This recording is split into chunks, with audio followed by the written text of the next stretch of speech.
Joo, ostinpas 3 tällaista tänään. Berliinin munkkeja. Yksi jo meni tuossa matkalla kotiin tultua, niin mutta on niitä vielä 2 jäljellä ja voisihan näistä ihanuksista tehdä nyt arvostelun. On ihanan näköinen. Mutta joo, kappalehinta oli euro 5 senttiä.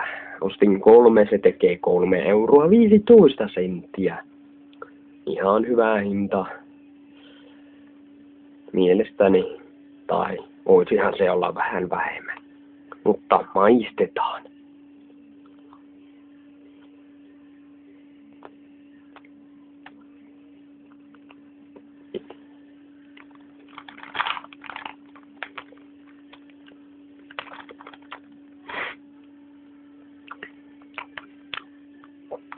No on kyllä todella hyvä.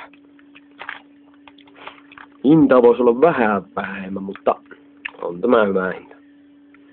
Joten voisi tämä arvosana 10 asteikolla, 1–10, niin joku, olisiko 9/10, mutta vähän voisi olla halvempi. Joo, tällaista tällä kertaa.